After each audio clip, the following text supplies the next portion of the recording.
from the campus of Brigham Young University in Provo, the Utah Debate Commission welcomes you to the first Congressional District Democratic Primary Candidates Debate.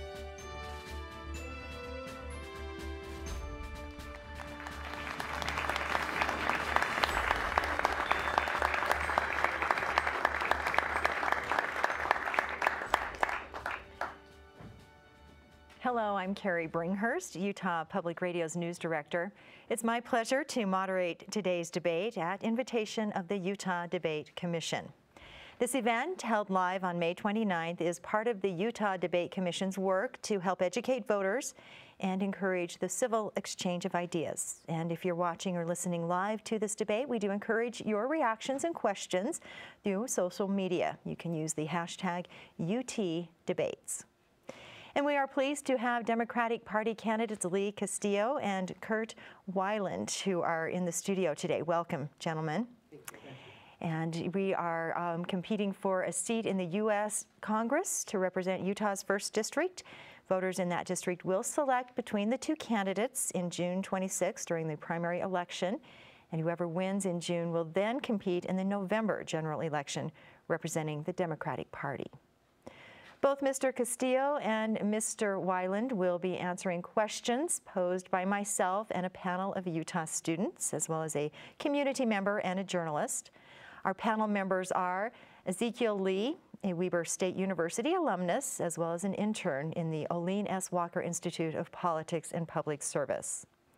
Jacob Billman is a student at the Northern Utah Academy for Math, Engineering, and Science, and he'll have the opportunity to vote for the first time this year.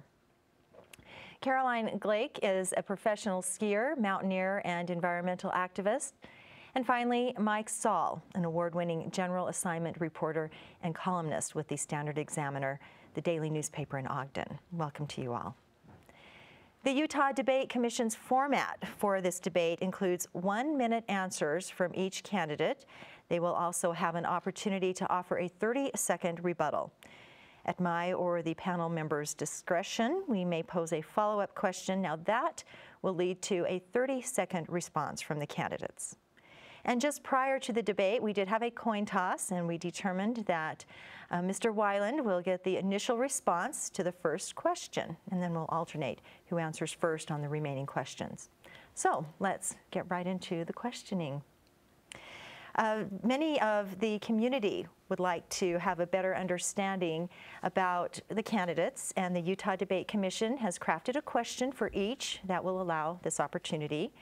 There will not be a rebuttal on this question. So again, the first question goes to Mr. Weiland. And many would like to know why you have chosen to take on the task of running for office and what, Mr. Weiland, has motivated you to seek Congress. Thank you. I am not here because I volunteered. I was asked to run. Last November, Rob Bishop was running unopposed, and a very good friend in the Utah Democratic Party asked me if I would volunteer for that assignment. That was a tough call, but because there was a need, I felt that I should. After a good conversation with people like Scott Howell and Brian King, I volunteered. Volunteering is something that I've done for most of my life. I came home from an LDS mission in 1966. There was a war in Southeast Asia, and I enlisted. And it's been a life of service since then.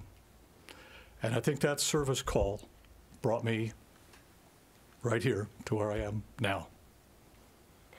And Mr. Castillo, the same question for you. What motivated you to run for Congress? Thank you for the question. I felt motivated after I saw and heard the divisive rhetoric that was coming from Washington, and it was alienating the people who actually reside in Congressional District 1. And as a resident of Congressional District 1, I wanted to take a stand against that action. I am a person who was, I went to Layton High School, I graduated and went on to receive my bachelor's and my master's degree from the University of Utah. As a proud resident of District 1, I will ensure that District 1 will remain my priority. As a single adoptive father, I am looking to make history as Utah's first openly gay Hispanic in serving Utah as a congressman. So I do believe that those traits speak to my why I felt the need and the calling to take a stand against that divisive rhetoric and answer those things in love. Thank you. Thank you both for your response. We do want to take now questions from our panelists, and we'll begin with Mr. Billman. Jacob? The Parkland and Santa Fe school shootings, among others, have prompted conversations about what can be done to keep our schools safe. What ideas do you have for preventing school shootings and shootings in general while not infringing on the people's Second Amendment rights? And we'll begin with Mr. Castillo on this. Okay. My son went turkey hunting yesterday with my family. I come from a family that exercises their Second Amendment right. And I want to ensure that not only their right is protected, but your right is protected as well. I think that what I would do to ensure the safety is I want to ban bump stocks. I also want to restrict extended magazines. I would regulate and tie the holes and the gun show loopholes, and require an in-depth universal background check that is required for everybody. I think that there should be a mandatory waiting period of 1 to 2 days before they're actually able to pick up their firearm. And I would advocate for funds to be allocated to the CDC so that we can further study the reasons why we're having these shots every week that are affecting the safety of our students. Thank you. And Mr. Weiland. I would address causes rather than effects. I think the cause of school violence is estrangement and hostility and anger. And I think the best way to address that is at the schools. For example, the American School Counselors Association has set a minimum ratio of 1 school counselor for every 250 students. School leaders in Utah have changed that. They said we can't afford it, so it goes to 1 over 350. In actuality, the numbers in Utah are 1 over 684. I suggest there would be a difference if a trusted school counselor could say to the Nicholas Cruz or the Demetrius Patsoukas, "How are you today? How are you feeling? Talk to me. I'm your friend." And that we can eliminate the problems before they turn into nightmare violence. We'll take another question from our panelists. And Mark Saul, I apologize, I introduced you as Mike Saul in the introduction, but it is Mark Saul with the Standard Examiner. You have a question for our candidates? Yes. Between the opioid epidemic and debates over legalizing marijuana, drugs are a hot topic right now. How do you think these issues should be addressed? And we'll begin with Mr. Weiland. I have 5 suggestions for the opioid crisis. Number 1, that we change our attitude about that crisis.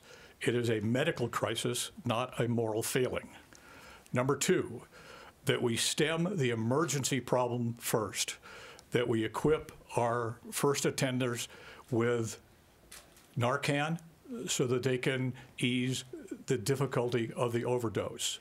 Number 3, that we address treatment, that we have medicinal treatment rather than abstinence. 4, we use community resources to identify the same problems that lead to the opioid crisis that lead to school violence. Estrangement, anger, unemployment, poverty, and address those issues. The last part of my answer would be that, yeah, we identify and stem the flow of opioids into the system, overproduction, overprescription, and prescription shopping. 5 points. And Mr. Castillo, and then we'll have an opportunity for a rebuttal if necessary. So I've had an opportunity to just recently have opioids because I was in a car accident. I would have loved the opportunity to have something that wasn't addicting. I would have loved a third-party option. What we need to do to address the opioid epidemic is, while I was working for the Children DCFS, Division of Child and Family Services, I worked with people who that had heroin addiction and opiate addiction. So we need to make sure that access to treatment is readily available. I think that it's important to have. Right now, we have like waiting lists for people who want to seek treatment, and it's not always available when they need it. So I think that we need to address the funding issues so that people can actually get the treatment that they need. I also think that it's time that we stop incentivizing our doctors to prescribe medications. They should not be rewarded for prescribing opiates to our patients. And thank you. Yes. Any rebuttal on that or any additional comment? I go back to my first answer about addressing causes rather than effects. We're not a happy community. We're not a happy society. There are people who feel estranged, who feel separated, and if we can address those issues, become more inclusive, that's what we need to address. I love the line from Senator Barack Obama when he said, "We're not the red states. We're not the blue states.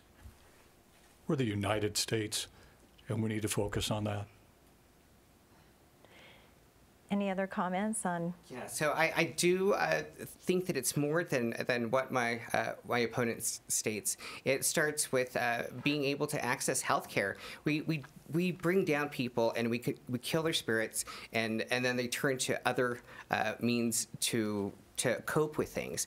And so we have to start with the family. We have to start within the family to making sure that our parents are teaching our kids right, and that they have an opportunity to grow up without these addictions. When someone gets hurt, the first thing that they do is they prescribe opioids. I think that we need to actually look at other options for medication. Thank you. Well, so you've talked about some of the problems, and many of those we're aware of through the media. Do you have specific ideas, specific suggestions on how we deal with the healthcare issue, whether it be accessing medications or the cost of healthcare for these families? And we'll begin with Mr. Castillo. I do. I think that people who are prescribed opioids and they are addicted to it could benefit strongly from medical cannabis. I think that having an option to with your provider, that has to come from the doctor, but I think that having medical marijuana or cannabis is a great alternative to opiates that have addicting qualities to them. So I think that first, and then we need to actually allocate funds that make treatment readily available. We have waiting periods for therapists to see a therapist, and for outpatient therapy and inpatient therapy, and we have a waiting list for beds. When people actually want to get treatment, they're stuck waiting and trying. It's like a first come, first served basis. So they could be ready to kick their addiction and then have to go through withdrawals. And I've sat with clients, and I've held their hands as they've puked and had these actions in their bodies that were painful, and so that they have not been able to receive that treatment, and they go back to using. So we need to make sure that waiting bed, that bed, there's no waiting period on that. When they're ready to get treatment, that they're able to get that treatment right then. Okay, let's give Mr. Weiland an opportunity, or Weiland, and we will give you about 30 seconds additional time on that. Thank you. Answer. I'd like to make 2 points. Number one, I absolutely favor medical cannabis. Emphasis on the word medical controlled, doctor prescribed. It is a healing herb. Second point, as my opponent pointed out, much of the problem is funding. How do we get treatment to the people who need it? I advocate a single-payer system. I believe we should take the profit motive out of medicine. I mentioned earlier that I'd served an LDS mission. I served in England.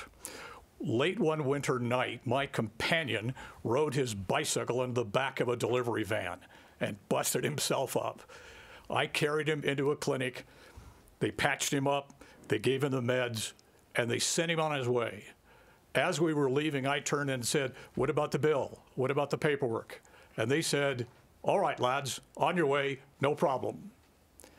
It was a system that worked nearly 50 years ago, and we need to focus on that now. What are the potentials for that here in the United States to take care of our people, to get those who need medical care the medical care they need? Mr. Castillo, do you have anything else to add? My opponent may have served 2 years on a mission, but I've served 15 years serving people here in Utah. I've worked with a homeless population, a homeless youth population, as well as other vulnerable populations. And I have seen firsthand what happens when they don't have medical treatment, and they have that waiting list that is, when they're ready to kick addiction, they need to be able to address those services right away. And it's a travesty that we have a waiting period for beds in our state. Thank you. Anything else you'd like to add? I think we've identified the challenge. Get the medical care to the people who need it. Again, back to our panelists for an opportunity for them to ask a question. Let's go to Caroline now. Did you have a question for our candidates? Yes. Utah has the largest gender pay gap in the nation. What are you going to do to help close the gap for women in the workplace? Who starts? And we begin with Mr. Weiland. You go first. I will share with you some background. My mother was one of the finest women I've ever met. When she graduated from high school, she had 4 opportunities. She could be a housewife, she could be a secretary, she could be a nurse, or she could be a teacher. We have made tremendous progress in the years since then, but it is not enough. There needs to be equal pay for equal work for all genders, all backgrounds, all people. There are certain circumstances that affect that. It is not a soundbite answer, because when a woman becomes pregnant, she drops out of the workforce for a limited amount of time. How does she make that up again? There are certain considerations that have to be built into the system to be able to take care of that. And Mr. Castillo? I can't believe that it's 2018 and we're having this conversation that women actually do not make the same wage as their male counterparts. That is wrong. I would vote to support the ERA and make sure that women have those equal rights that they deserve. They had to wait for voting rights, and now they have to wait for equal pay, and I think that's wrong. As a minority, I have felt that discrimination and that oppression that these women have, and I can relate it to what women feel. But we need to make sure that women feel comfortable and safe in the work environment, and that we have an open, that we're able to have a dialogue that they can disclose what they're making, so that they can ensure what they're making is equal to their male counterparts. And then we need to do that in a safe way that protects the women and it doesn't have an opportunity for them to lose their jobs. So I would support the ERA. I would also I would like to further study this. I would like some funds to be allocated so that we can see what happens here in Utah and across the nation as to why we have that huge discrepancy for women doing the same job that men do. We shouldn't have that. Okay, and we have a 30-second rebuttal opportunity. I agree with Mr. Castillo. Equal pay for equal work. Okay, anything else or follow-up question, Caroline? Yeah, I actually wanted to ask. You talked about about maternity leave. Do you support paid maternity leave? And what about the father's role? Do you also support a paid paternity leave?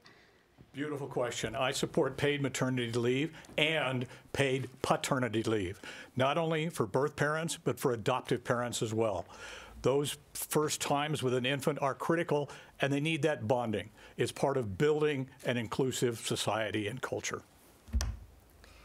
Yes, I do support the maternity leave, paid maternity leave for both parents, whether it is same-sex parents or women and men. I believe that we should pay these parents to stay home so that they can do the bonding that is needed with that newborn. As a father to an adopted son, I think it's also we should also require it for adoptive parents as well as people who bring in foster care kids. And they need to have an opportunity to build that bond with the kids so that the kids feel safe, and I think that it's important to have. All right, gentlemen, thank you. Ezekiel, I understand you have a question for our candidates. Yes. The seat for which you are running has not been held by a Democrat since Gunn McKay in 1981. What are you doing to reach across the aisle and attract voters who wouldn't otherwise support you? And we're going to give Mr. Castillo the opportunity to answer this question first.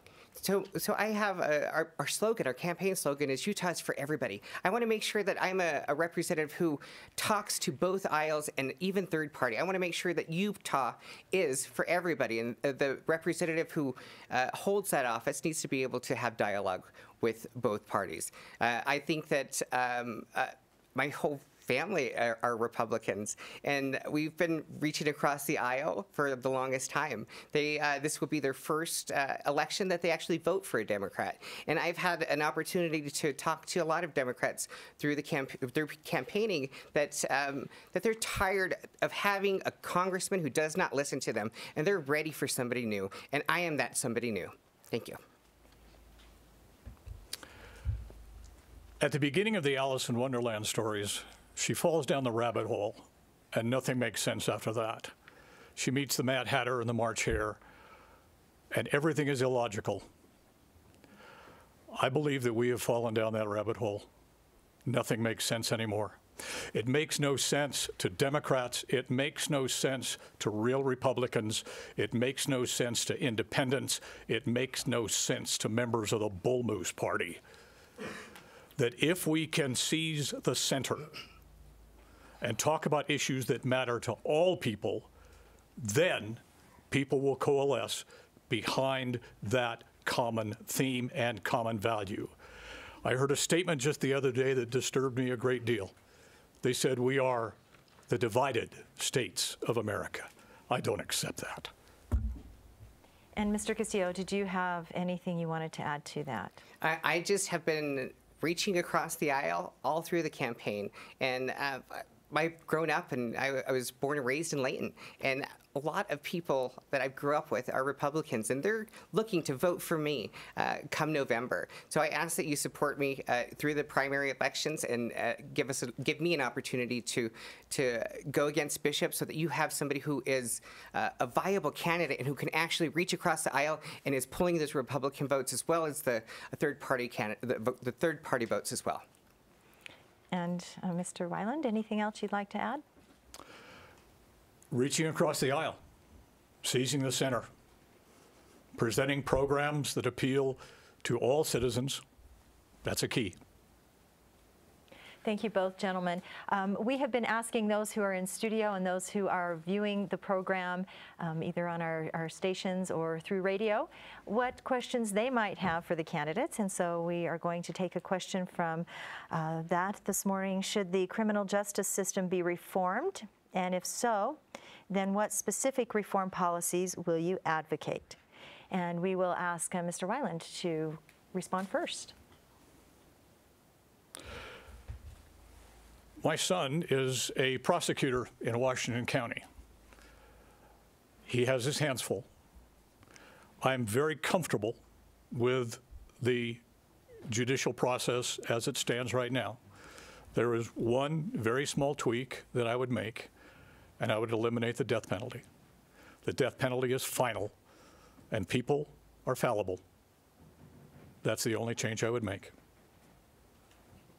And Mr. Castillo. I agree with Mr. Weiland on the death penalty. I think that it should be removed because we've seen all too often that the science is catching up, and we're able to disprove that somebody actually committed a crime. So I agree there, but I also think that we need to address issues that Mr. Weiland may not even have any knowledge of, is that the discrimination and people being targeted because of who they are and what color they are. We need to address that within our law enforcement so that we can make sure that people aren't targeted for those crimes and then placed in jail. I currently work in our county jail serving the mentally ill and people who are found incompetent. And I actually want to go to Washington so I can work on the incompetence there as well. I think that one of the things that I have heard as a therapist in the jails is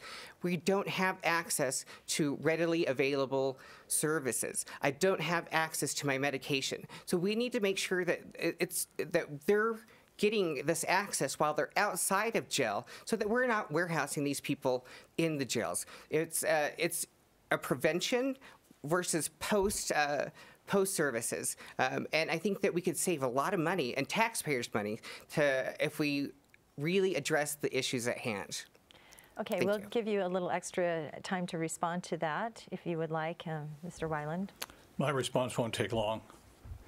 I take issue with Lee's comment that the system is racist. I do not believe it is racist. Are there problems out there that need to be addressed? Absolutely. But the system has worked for over 200 years with improvements, and it's a good system. And Mr. Castillo. Well, I actually live it. I have been targeted. I know what I'm talking about. So I have actually lived that life. I know and I work with court systems. I know that there is a disparity. Why do we have more African Americans and Hispanic people who are incarcerated compared to their white counterparts? So this is an issue, and if you don't want to look at it then as an issue, then you're saying that racism does not exist and that prejudice does not exist. And we know with this president that he has had an opportunity to divide us and continues to divide us. He's labeled Hispanics as rapists, murderers, and okay, you can't tell me that it's not. We need to move on to the next question. Thank you. Unless you have anything else you want to add. Okay. I do want to ask a question regarding national security as we transition from criminal justice. And this is related to Russia and some of that issue with national security have voters wondering about the cybersecurity threats here in the United States as they relate to several different things, voter safety and election safety, and what steps should be taken to ensure that, but also our national economic security. And we begin with Mr. Castillo. So I think that it's a huge problem that with Russia, we have an investigation with our president and possible collusion. We've had indictments that have followed from the Mueller campaign. And I think that it's important to recognize that so that we can address issues with our next election. We use social media every day, and we need to have agencies like Facebook or anyone else be able to regulate what is happening on their sites so that we can ensure that we're not answering to a troll or fake news as we did in the past, and we've seen what happened with our last election. So I think that that's important to hold those people accountable. And Mr. Weiland, we'll give you a little extra time to answer that question. Thank you. The national security authorities of the United States have determined that there was influence in the 2016 campaign. It is not a theory, it is not an idea, it is a reality. Russian hackers influenced the campaign, and it appears that they influenced for President Trump. Right now, Robert Mueller is investigating that. My counsel has let that investigation go and complete and take action at his report. Anything else, Mr. Castillo? Yes, I have an issue with our president that is continually attacking the FBI, the CIA, all of these agencies who are protecting American citizens. So I think that they need to be allowed to do their jobs. The president needs to allow them to do their jobs. And we know that there's been influence from Russia, and we want to make sure that our things that are for good for America are the issue that we face. Okay. Gentlemen, I do want to thank you for making your comments so far and just remind you to stay within the time frame, and that will allow us to have additional questions. If you are just joining us, we are about halfway through the debate featuring Democratic Party candidates for the U.S. 1st Congressional District primary election race, and I'm Carrie Bringhurst moderating today's exchange. Candidates Kurt Weiland and Lee Castillo were selected at the Utah Democratic Party's convention. This happened in April, and neither was able to reach the number of delegate votes necessary to avoid a primary election contest. So the party has put both their names forward on the June ballot, and they'll let the voters in the 1st Congressional District decide. You can contribute your comments and your questions to this live broadcast. You can do that through social media. Simply use the hashtag UTDebates. And we do now want to get back to the questioning of our candidates. And let's take a question now from our panel, from the Standard Examiner. Mark, did you have a question for us? I do, ma'am. Gentlemen, so everyone decries the bitter partisanship and lack of civility in politics. And we all talk about it, but if elected, what specifically would you do to help change the tone in Washington? And I believe we're starting with candidate Weiland. Thank you. I mentioned earlier that I served in the Army. I spent 23 years enlisted and commissioned. I was incredibly fortunate.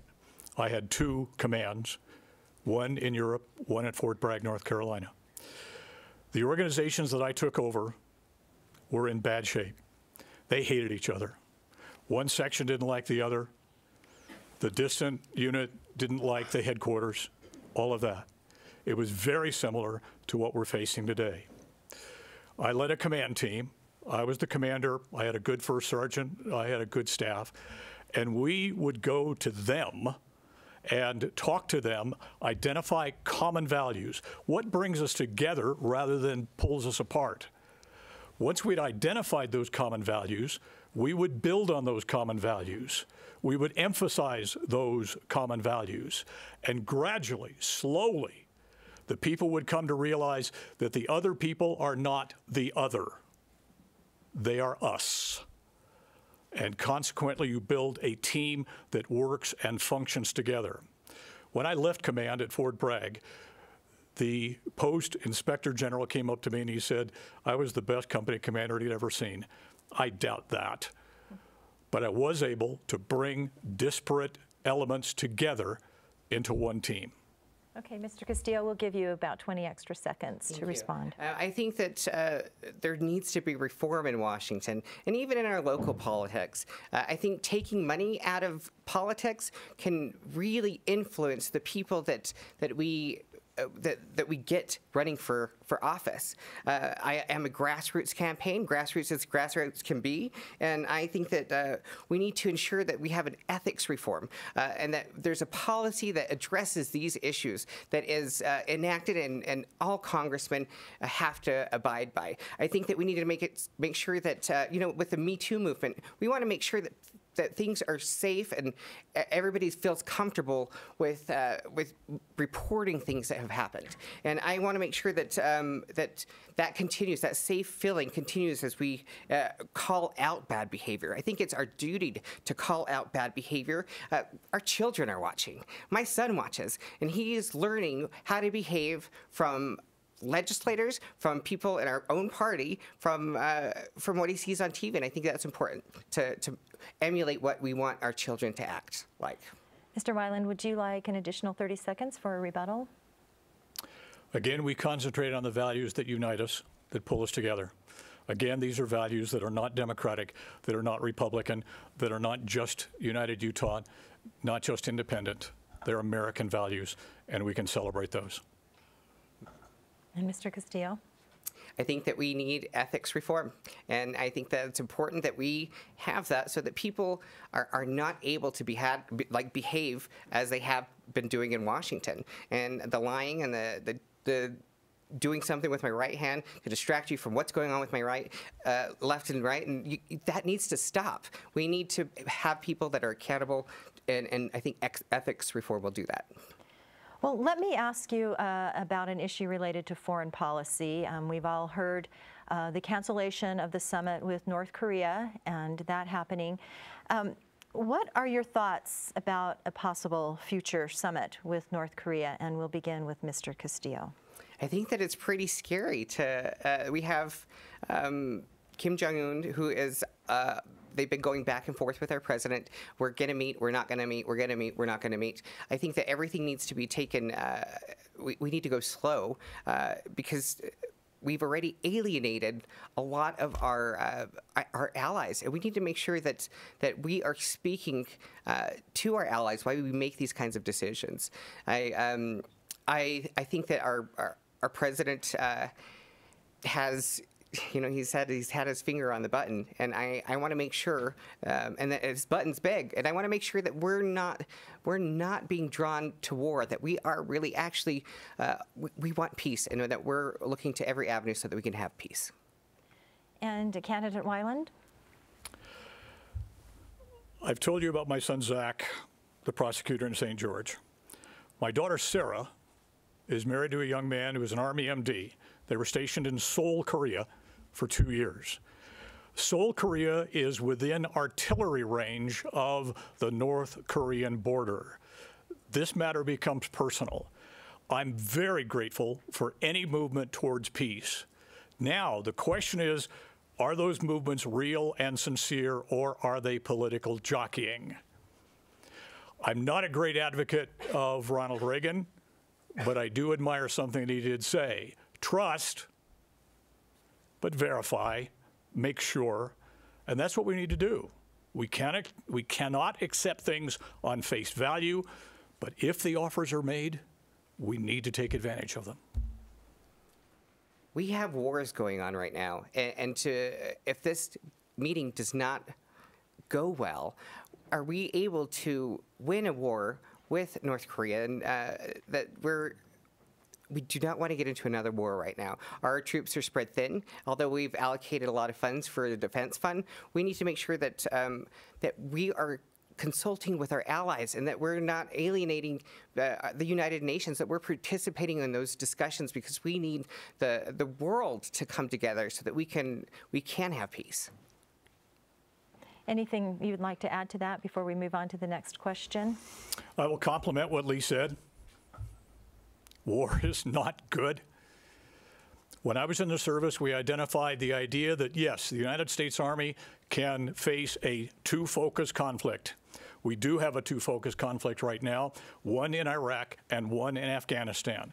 North Korea would be a third element, and we are not ready for that. A good friend of mine once said, when I asked him, how stands the Army? He said, Kurt, we've been rode hard and put away wet. We need to take care of peace rather than war.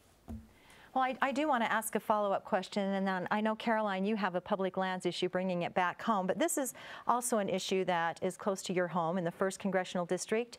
You represent constituents who are located at Hill Air Force Base, also Orbital ATK, and both are vying for military solid motor rockets of a project that was recently considered by the House of Representatives. So my question is, what are your intentions when it comes to military projects in the U.S. as they relate to your district? And we'll begin with Mr. Weiland. I believe that's right. Mr. Castillo or Mr. Weiland? Yes, let's start with Mr. Weiland. Hill Air Force Base is one of the economic powerhouses in the north of Utah. We need to make sure that it is safe and remains. I jumped out of the airplanes that they repair at Hill Air Force Base, the C-130. As we drive past Hill, I can see a C-130 coming into the landing strip, and the heart starts to beat faster. It is a beautiful airplane. It is an ugly airplane. But because of that experience, I have a kinship with the people at Hill Air Force Base. I speak the language. I understand the culture. I understand their situation. I know the C-130 from the inside out. That gives me the opportunity to identify with the airmen, the airwomen, the civilians who are working at Hill Field, and help them accomplish their mission and build strength in northern Utah? So I actually, I go further than just relatability. I actually worked at Hill Air Force Base. I got to serve those who serve us, and that was quite the honor that I had, and I loved it. I loved to be able to serve people in the family practice clinic. I believe that Hill Air Force Base right now is safe. We have a president who has designated $700 billion to our defense fund. We have, that is $108 billion more than what they've asked for. So we have a base that has multi-level functions, and Lockheed Martin, who builds our missiles. We also have other armies coming into Utah to train out in Dugway. So I would advocate that, I would always advocate that Hill Air Force Base it remains open, because it's so vital to our economy here in Utah. And people actually retire here from the Air Force, and they become our neighbors, our friends, and I've made a lot of lasting friendships while I worked at the Air Force. Do either of you have a rebuttal? If not, I have a follow-up question that relates to this that might give you an opportunity. I have one concern about Lee's comments about the budget. There's a critical difference between a budget for the military and a budget for the military industrial complex, the contractors. Dwight Eisenhower warned against the military industrial complex. I fully advocate funds for the Army. I was a soldier. The Army, the Air Force, the Navy, those people who are paying their dues. There are serious problems with acquisition that are going on right now. We need to draw that line and make sure that the money's well spent. Mr. Castillo? So I would do anything in my power if there was a threat of base closure, which there's not going to be, because we have a president who is touting our war. He wants to do a parade with our military and spend all this money so that he can prove to the rest of the world how powerful we are. I don't think that's an American value. We know what we can do. We know our strength in our military. We need to, that money could be spent helping the VA, reorganizing the VA. That money could be spent helping the people who have are waiting for those beds for outpatient treatment, inpatient treatment too. Okay. So I think that's. Thank you. Yeah, let's. You can maybe touch on this with this next question, but I do want to get to this. It's from one of our social media listeners or viewers that went to #UTDebates.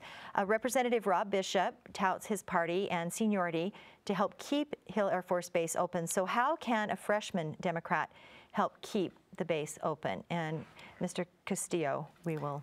So Rob Bishop has said in his last debate that there's no worry for Hill Air Force Base, and I believe him. I don't think that there is anything that says that we're going to close Hill Air Force Base. We're in good shape because we are a multi-level base, a multifunctional base as well. And I think that what I would do as a freshman, I would go if it happened, and it's not gonna, but I would go and I'd knock on every single door for people in Congress and in the House and Senate, and I would make sure that I was specifically looking for those who have served our country so that we can rally and create a lot of noise so that does not happen.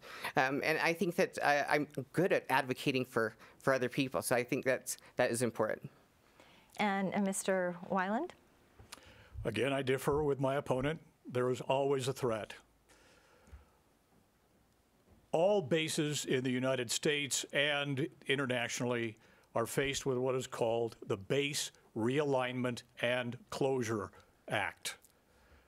Every period, Congress looks at bases and either keeps them open or shuts them down. I never thought that Fort Ord, California would go, but it did.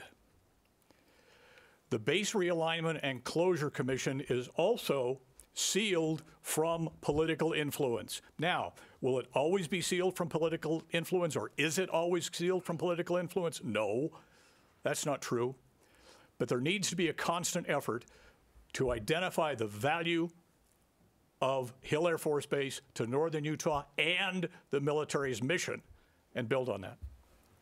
Well, gentlemen, thank you for touching on that topic that's very specific to the 1st Congressional District. The next question by Caroline, I believe, is more of a statewide interest. Yes. How would you allow access to public lands in Utah for outdoor recreation, tourism, and economic development while still protecting these lands? And we'll begin with Mr. Weiland. The loss of Bears Ears and Grand Escalante Staircase is sacrilege. I believe that those lands are sacred not only to the Native American tribes, but they're sacred to us. Every person in this room at one time or another has gone into the woods, into the wilderness, and sat down and listened and heard the voices. These are sacred lands. Now, there are ways that we can use those lands for outdoor recreation, for tourism, instead of coal, oil, and gas. Outdoor recreation will return 3 times the amount that coal, oil, and gas will, and they are less destructive. Build those industries, not coal, oil, and gas. And Mr. Castillo. So throughout my campaign, I've had an opportunity to meet with Native American leaders, and they do not want the reduction of Bear Ears or Grand Staircase Escalante. And I support that because they're a sovereign nation, and we need to have our nation actually talk with them and ensure like what we're doing and our plans work hand in hand.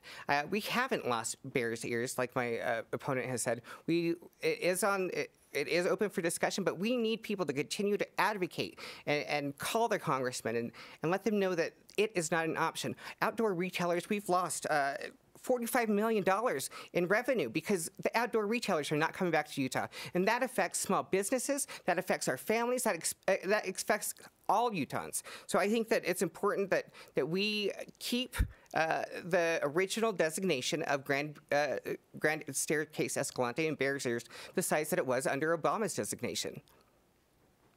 And Mr. Weiland, did you have any additional comments on that? The current administration threatens Bears Ears and Grand Escalante Staircase. That's a fact. And any rebuttal response? Yeah, and it is a fact, but we have not lost the battle yet. And that's why we need to continue to work with the sovereign nations, as well as it's important that Rob Bishop does not get back in Congress. He has touted that he will, this will be his last year of serving. I want this to be his last year serving. We need to make sure that he does not have an opportunity to continue to shrink the monuments that President Obama has designated. And anything else that you'd like to add? I'm fine, thank you. Okay. Because we are running out of time, I do want to suggest that we only allow for 45 seconds response to this next question that has to do with Utah and China trade flows. They're key components of the state's import and export economy. So I'm wondering, how would you balance trade policy between the two countries? And we are beginning with Mr. Castillo on this question. So I think that it's important that we keep trade open. We have a president who has threatened to increase tariffs and on imports, and that is the wrong thing to do. We need to make sure that we are being provided as citizens all the information. You know, when President Trump was building his own towers, he used cheap steel from China. So I think that it's important that we acknowledge that, as well as speak out to ensure that our trades are open and that we have that system in place. Okay, and Mr. Weiland. Free trade, unrestricted trade, is absolutely key to our well-being and the world's well-being. I believe it's also a key to world peace. When you have international markets, you are far less likely to start a war with those markets. It's an economic factor. We're talking about free trade, yes, but also with safeguards that address workers' rights, civil rights, environmental concerns. Those are part of the package. And we do have time for a 30-second rebuttal if you'd like to add comments. I do agree that those are part of the package. And I also want to make sure that he touched on an issue for workers' rights. And we need to make sure that the people who are working here in America have an opportunity to send their goods across to other countries. I think that is good. That's good practice for us. And that's that allows for worldwide communication and dialogue with our allies, and it needs to continue to happen. And Mr. Weiland, did you have any final comments on? I'm comfortable with that. Okay. Well, gentlemen, thank you. We are at the point where we need to have our concluding question with the same closing question for each of our candidates, and I will be asking that question. There will not be time for rebuttal comments after this question.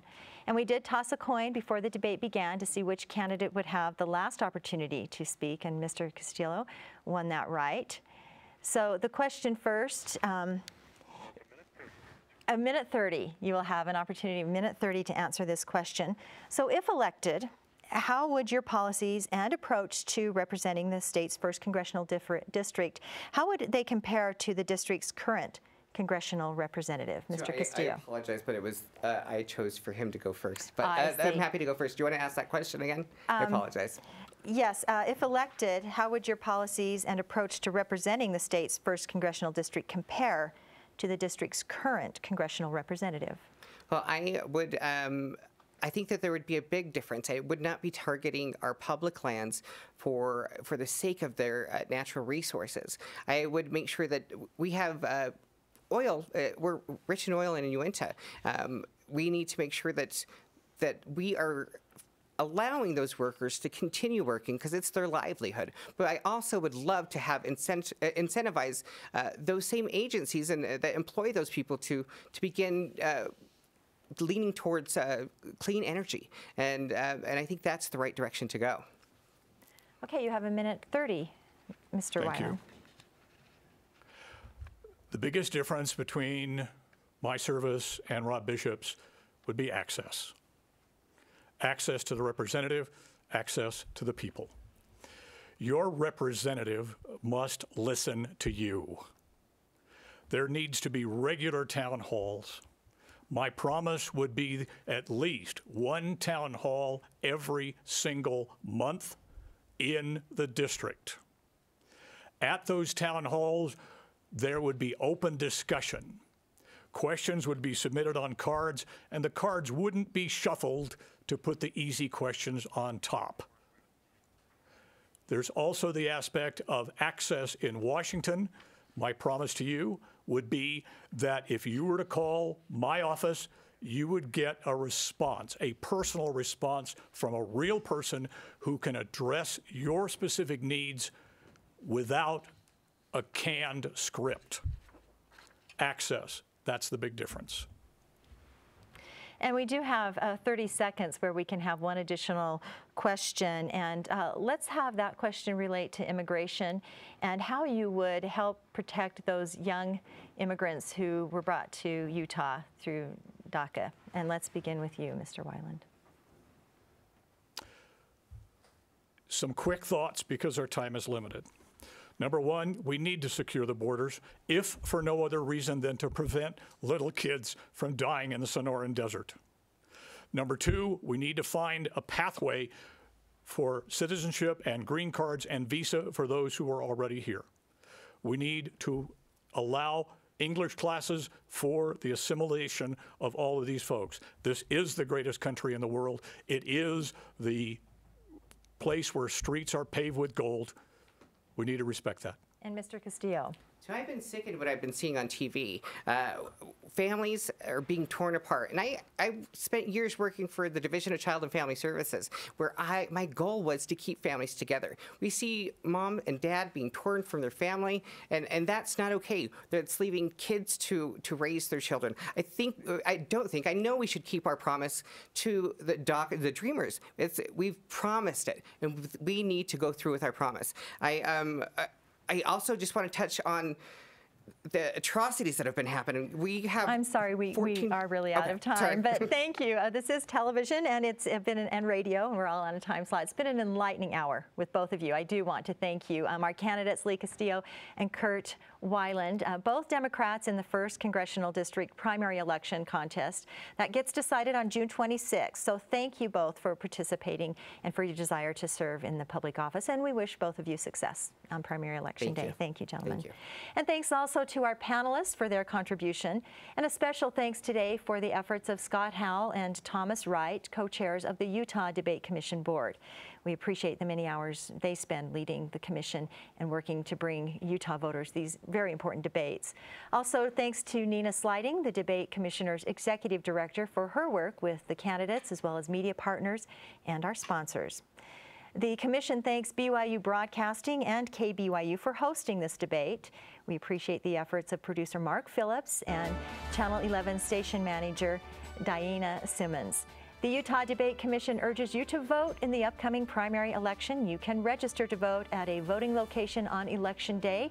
Your county clerk can help you with questions about how and where to vote.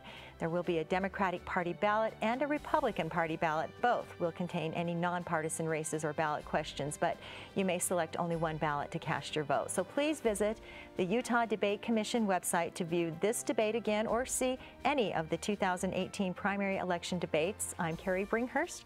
Thank you for tuning in.